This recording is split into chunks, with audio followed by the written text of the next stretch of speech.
always great going at the end of the day with a very long day on the first day. Called winning the slog. So we're going to have a good time, I promise. I'm going to do this a little differently than normal.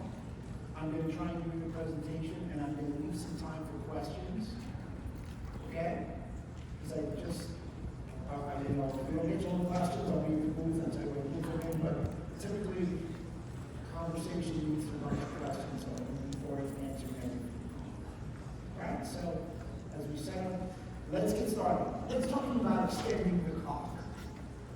Let's look at strategies for targeting mitochondrial dysfunction to enhance longevity. Longevity, without question, is the incisive conversation of 2023, 2024, and we're on the precipice of 2025. If you're a practicing doc, every patient wants longevity. If you're a research doc, you want to find something in reference to longevity. But what are the best ways to approach it? Where do we start? What protocols do we have? And what can I share with you that's implementable, based on science, bridged to Monday morning application? So upon completion, hopefully every one of you will be able to give me a dissertation. Just kidding. Just a brief overview of your ability to identify the mechanisms that lead to mitochondrial dysfunction. Just remember, the mitochondria comes from the gut. It communicates with the microbiota. So with mitochondrial function, it should be at the top of our consciousness. Neurodegenerative disease, the brain, and one mitochondrial body part in the body. Number two, let's distinguish, hopefully, the link between mitochondrial dysfunction and increased intestinal permeability. The gut. 80% of your immune cells are in the gut. There is no memo to that. Everybody here knows that. It's where your macro and micronutrients are absorbed. I believe the gut is the epicenter of your health. So the basis of mitochondrial dysfunction would be really, with the look behind the curtain, the idea of increased intestinal permeability. So I live in New York, in Westchester County. The reason I tell you that is that most of my patients come in with positive antibodies to Epstein-Barr, Lyme, long COVID, and they also have leaky gut. It's amazing. So again, I do believe that the gut may be that epicenter. It's something that requires us all possibly to take a look and to get an effective, easy test. Let's recognize functional medicine strategies for mitochondrial rejuvenation to extend healthspan, lifespan, and how about a little bit of vitality. So what functional medicine strategies? I will share some protocols, like I said before, that you guys can take. I'm a practicing doc. So I read the literature, I see the patient, they tell me to go fly a kite, they tell me no, they say they know how to eat, they're really healthy, even though they're 320 pounds and 48% body fat. I get it, I feel it, I understand it. And let's incorporate some specific research-driven tests to determine a baseline for longevity. Now, sometimes everybody doesn't stay because they don't like my accent, and I get that. So I want to make sure that you get the special. So here you have it from KBMO. You can get for yourself a test. I strongly suggest everybody take the test on their own. How are you going to loosen healthcare without testing yourself? By the way, I thought that I was really healthy. I was very happy with my gut barrier pattern. There were no spots of increased permeability and growth. But man, I had some food sensitivity stuff that really blew my mind, and things that I had to take in my diet. Remember, as a takeaway, here's a real key takeaway. So if you write one thing down, write this. There's a 72-hour delay from the time to ingestions to symptomology comes out if you have a food sensitivity. That said, how can you as a patient know that broccoli on Monday raised your inflammation on Thursday? To take it to the next step, how can I as a practitioner know that that same broccoli raised your inflammation from Monday because it's showing on Thursday? This really, without question, exemplifies the need for testing and not guessing. So, any questions? I'll be in booth 327. I'll show this at the end again for all the people who stay, and we're off. No matter your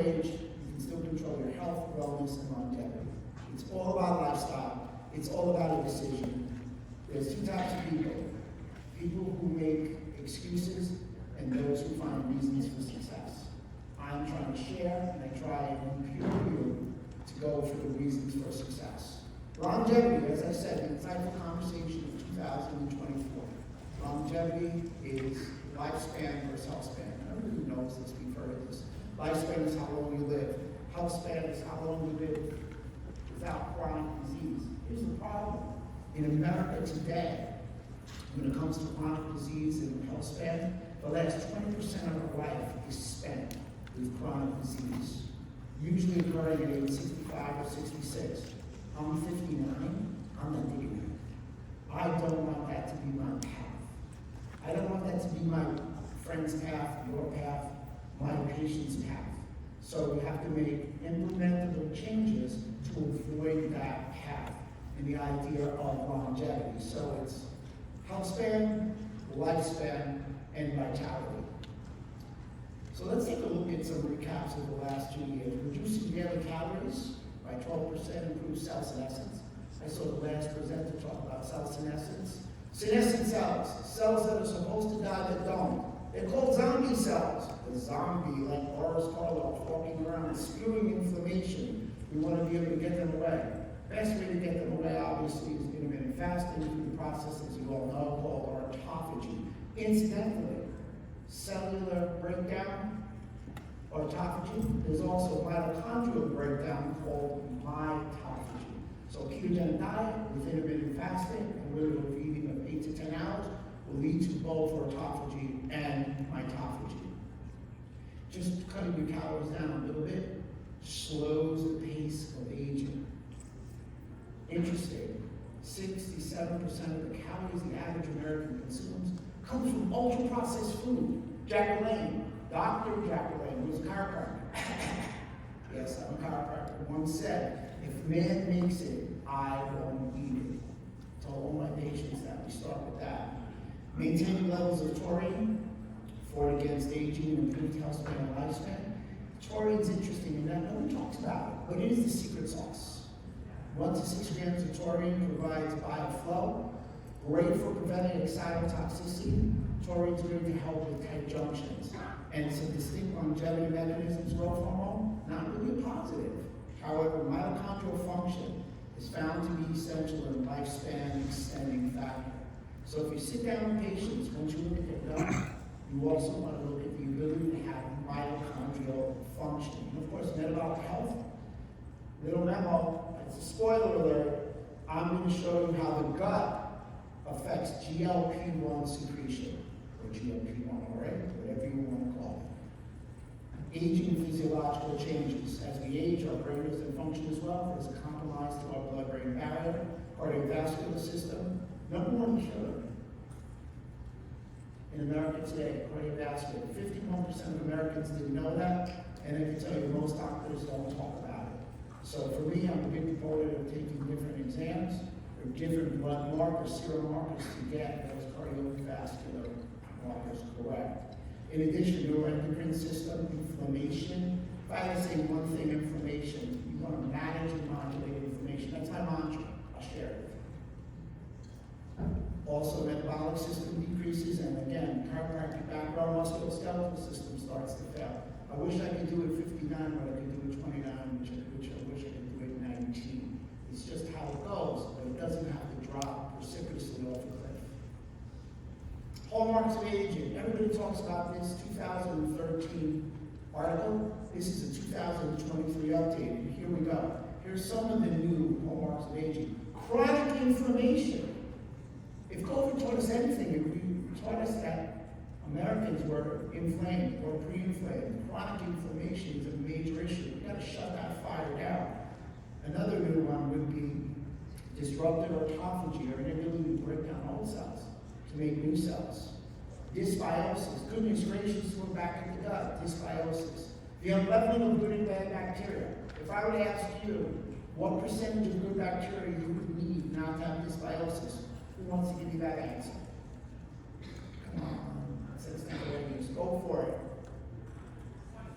40. Interesting. 65.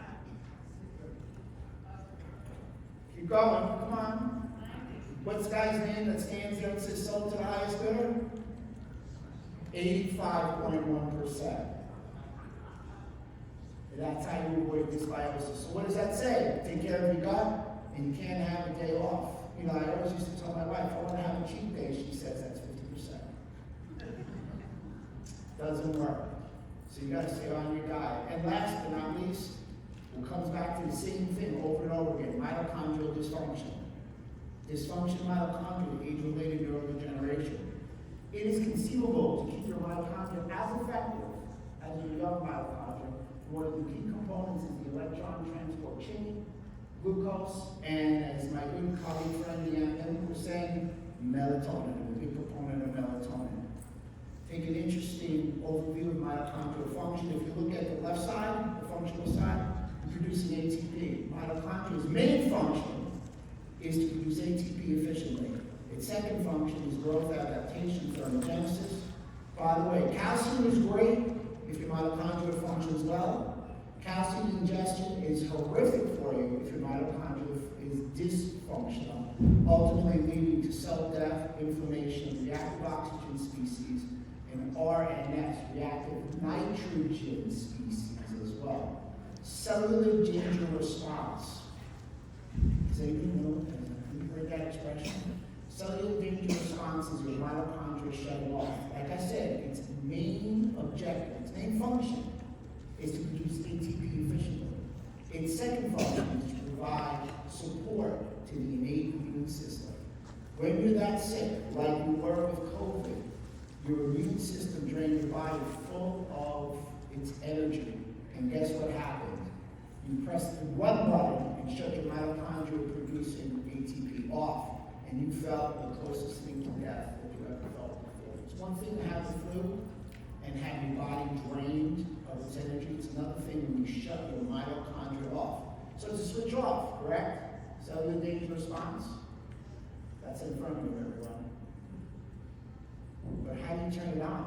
Is it a switch on? No. It's not a switch on. It's 3 rate-limiting switches. So if you don't have the proper nutrition, if you don't have the proper starting point, you're not going to be able to rekindle and restart your mitochondria. So mitochondrial protocols are a critical element. So let me share some of my longevity hacks. Everybody have them? I'm here to share a few with you. Nutrition. Let food be medicine, let medicine be food. We all know who said that. Nothing was ever more important, ever more correct than that. Avoid GPS. What am I saying? It's an acronym. No gluten. No ultra-processed food. No added sugar. DNA. No dairy. No nicotine. No artificial sweeteners. IRS. Inflammation reduction strategies. No vegetable oils. Anybody want to have a fight? Let's talk about vegetable oil. Bring it on. I'm ready. Let's go. And no deep fried food. So inflammation reduction strategies. That's my $1,500 nutritional protocol intake. Incorporate resistance training. Why? Because muscle mass is the longevity organ. It's the currency of longevity. But the next step up, if I may, is body composition. So if I stand up here this year at 185 and 10% body fat, I come back next year because my friend James and that feeds me well, and I'm 205 with 24% body fat with the same muscle. I'm still not as healthy. So body composition after standard muscle mass is critical. VO2 max is a great choice for cardiovascular health and maximum grip strength. Because maximum grip strength is an equalizer for men, women, 7-foot people, 5'2" people, etc. It will tell you how strong you are and how long you live. We've all got to do some resistance training. By the way, the gym is not busy this morning. Sorry to say. Sleep. Obviously, sleep is a critical add, if you will. So you're going to get rid of your metabolic waste with your brain from sleep. Health detectables. I have no deal with Aura. I'm wearing it right now.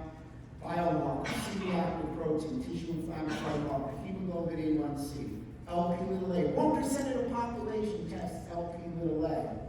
LDL particle size, ApoB, everything, all the bad particles. There's an easy in-office test. It's called the CIT, cardiovascular inflammation test. Use it all the time. It's a strong recommendation. It's 13 critical markers. Intermittent fasting. Well, it's been said that we didn't have the opportunity for food hundreds and hundreds of years ago.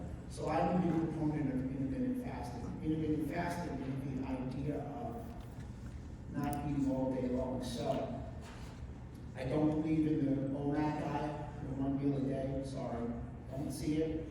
I like the 14 to 16 hour fast and the 8 to 10 hour window of eating. Women need to do it differently than men. Men are the push button, you just say, go ahead, eat, it's great. Women have estrogen elevation time, which is their menstruating time. They need to detox before and during to allow intermittent fasting to be effective. I get to see all the ladies' faces up here. When I see intermittent fasting, they're looking at me and saying, dude, you just don't get it. I got the mental ladies. My wife taught me everything I needed to know in that center. Trust me. Breath work. We all heard about breath work, changing the mouth. You know why extended breath is so important. 70% of the toxins that we give off are from our breath. Low-level laser, PEM, hyperbaric chamber, all great choices for devices. Hormesis, hot and cold. Yes, I'm all about sauna, hot over cold. Cold has its place. The sauna should be 146 degrees, less than 20 minutes. If you go over 200 degrees like a finished sauna, you are damaging your blood-brain barrier. Don't do that. Supplements. My favorite supplement longevity, real simple. BPC 157. I'm a peptide lover. And let's get to the meat and matter. Let's get to the backbone. Let's get to the test that I like to use for my longevity patients. An intact blood barrier, remove food sensitivity, the FIT 176 test, which incorporates a blood barrier panel. And that's KB long FIT 176. So I'll let you take a picture. So see where this camera's going. Did it give you a memo that they're supposed to share the slides?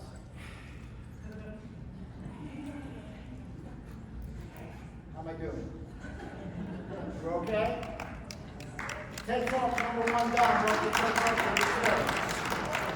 Is that the best you can do for a guy from New York?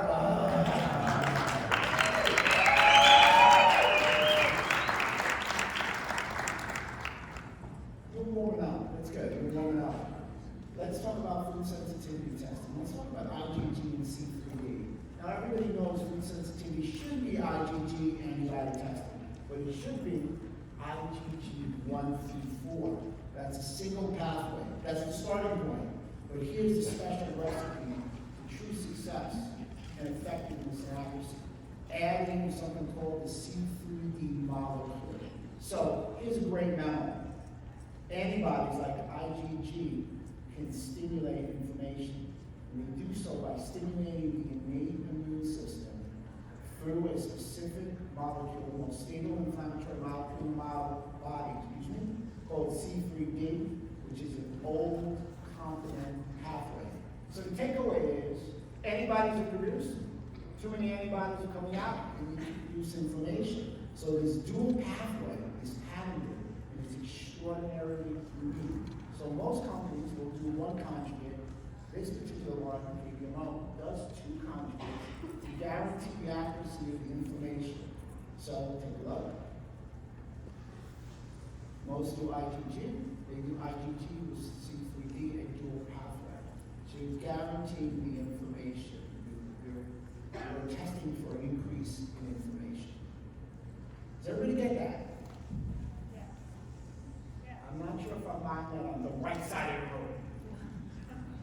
My right side of the room. Do you get that? It's a dual pathway. It's a very unique test. It's the only test on the market that does that. And if you really want to test information on why wouldn't you want? So think of this. You're eating a food and raising your inflammation if you're sensitive to it. So what's the key component? Remove the food for 90 days. So food sensitivity's effect on health and longevity. Systemic inflammatory response. You can have mitochondrial dysfunction, joint pain, muscle pain and tightness. Sounds like a chiropractic office. GI symptoms and brain fog. Interesting. Anxiety, depression, and mood. There was an IOB study that talked about the removal of food sensitivity. Do you know the number 1 set of symptoms that were decreased? anxiety, depression, mood. Brain fog and gas and bloating is number 2. Neurodegeneration, autoimmune issues. I believe that the bulk of our patients have autoimmune issues. 80% of autoimmune issues are women. Fatigue, body composition, cardiovascular issues, and GLP-1 signaling. Food sensitivity will affect the GLP-1 signaling. So here are all of those out there. Here are all of the alternatives. If you haven't tested the gut, how do you know how efficient the protocol will be? Here's a question for everybody. Has a patient ever come to you and said, what you gave me didn't work? Happens to me every day. It's because sometimes you don't check the basis, the epicenter, the gut. So foods and additives enter the gut. Go through this whole cascade. I'm not going to go through the biochemistry. They damage and cause leaky gut. Ultimately stimulate immune complexes.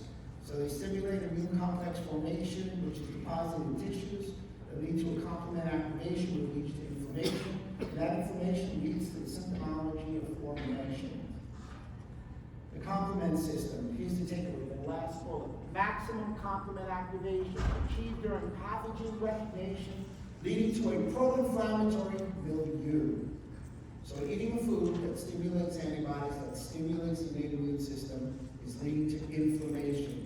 We're allowing our patients to choose foods that stimulate and make them burn up from the inside out. So here's what the patient report looks like. It's easy. You like the colors? I love the colors. You know why? It's easy to explain. Red, stop, +4, high inflammation. Orange, close, +3, can't have it. Yellow, +2, slowing down. Green, keep going, go forward. That's what I tell my patients.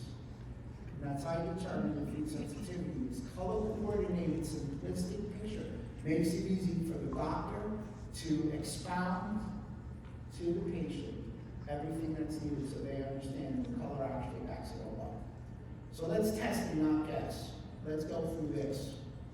Leaky gut negatively impacts the mitochondrial function.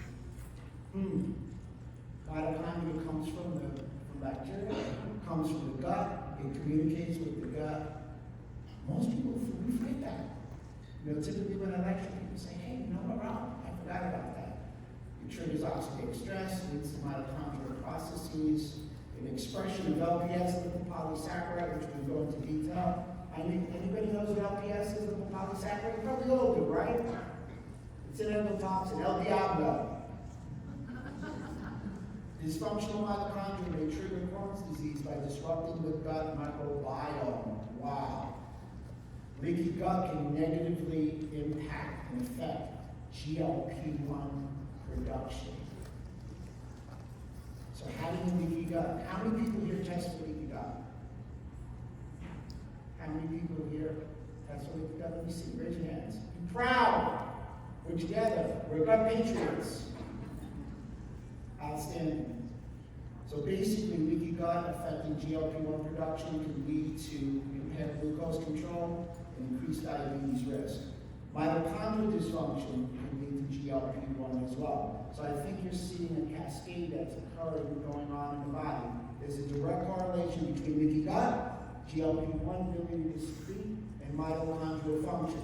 Gut injury, your GLP-1 will not work as well. It's basic. Here's a gut barrier pattern. Now tell me, look at this. Look how easy this is. Green, everything's good. Red, again, it's a problem. But let's decipher this. Let's spend a minute or two on this.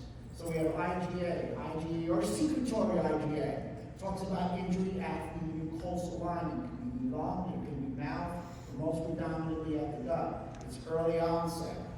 So we have IgG and C through D again, a longer lasting inflammatory marker, which really speaks to the idea that inflammation is now circulating in the blood. And let's break it down and take a look at Candida. Candida, everybody knows what that is. That's yeast. Small intestinal fungal overgrowth. It's called Candida. Candida leads to dysbiosis. Candida can communicate directly with your immune system because it can communicate through your gut. So obviously we don't want elevations in Candida. Everybody in here has Candida in their gut. That doesn't mean they have too much. It's an ecosystem, ladies and gentlemen. We all know that. It's a neighborhood. It's diverse. Or if you will, it's biodiverse. So when you look at this gut barrier panel test, you say, wow, they have a problem with candida in that they have an elevation in early onset at the gut level because of IgA being elevated for candida. They also have an onset of long last because IgG and C3d is elevated. So we've got a candida problem. They need a candida protocol. Zonulin. Are we really testing for zonulin? Or are we testing for the antibody for zonulin? That's a key takeaway, everybody. Zonulin is a protein enzyme. Take a look at my hands. Epithelial cell, come together. Tight junction, can't see you. I pull it apart. There's a protein enzyme pulling it apart where I can make this tight junction looser. That's zonulin. Whoop, my tight junction just went loose, the structure's torn. That's occluded. LPS, call the fireman, call the contractors, call your mother. It's a bad day. Lipopolysaccharide, endotoxin. Did you know that LPS is the reason for biofilm in the gut? Did you know that LPS is the reason you have VLDL? Did you know that LPS can cross the blood-brain barrier and lead to neurodegeneration? Did you know the new reason for Alzheimer's is the release of LPS from your gut, your lung, and your gum? So who here wouldn't want to test LPS? So for me, this test is also, guess what? An Alzheimer's early protocol. I believe that this test will portend people's incidence of Alzheimer's in a very effective manner. So construction of the intestinal barrier, then you've got the zonulin again, you've got the occludin, as I showed you before. But look at LPS being released. LPS attaches to something called toll-like receptor 4, which stimulates NF-kappa B, the signal transducer of inflammation, which leads to NLRP3, which also leads to damage of the mitochondria. LPS, your gut damages your mitochondria. Your mitochondrial damage will damage GLP-1 receptor sites. So how do you block that LPS? Omega-3 fatty acids. How do you stimulate or how do you decrease the second signal, ketone bodies? Toll-like receptor 4 also touches and upregulates toll-like receptor 2, which is your plaquing. So toll-like receptor 4 being stimulated from LPS, inflammation. Toll-like receptor 4 getting stimulated, plaquing. LPS increases your incidence of cardiovascular disease by 3 times. So we have the paracellular through tight junctions. We have a transcellular through the epithelial line, a big difference. In the interest of time, I'm going to get to what supplements might help.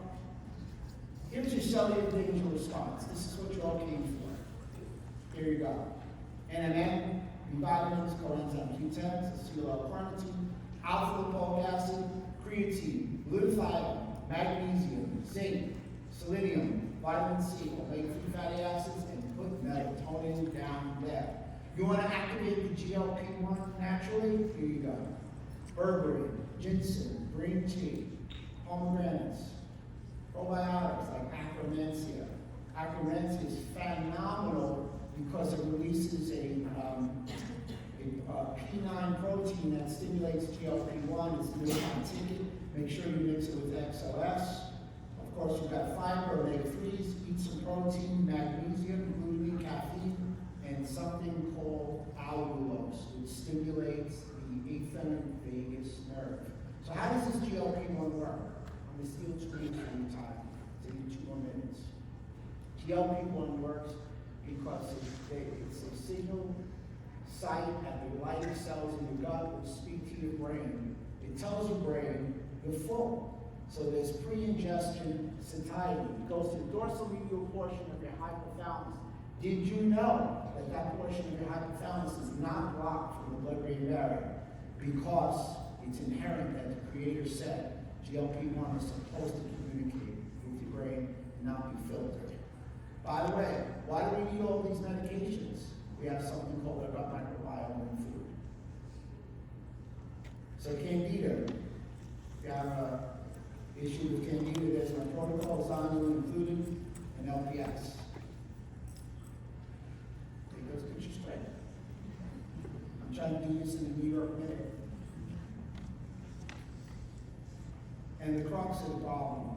Leaky gut, mitochondrial dysfunction, GLP-1, leaky gut, GLP-1, mitochondrial dysfunction. I think you got the idea. So why would I order the KBMO fit testing conclusion? I just need 1 minute, everybody. Number one, it measures 176 foods, colorings, and additives. It's a dual pathway technology, IgG and complement cascade. A complement generates inflammation, tests for C3D. The gut barrier panel is also included. You're testing for candida. It's an anti-zonular antibody, which is a marker of gut permeability, LPS. Excellent clinical outcomes backed by RIB clinical studies. And guess what? It's a finger stick.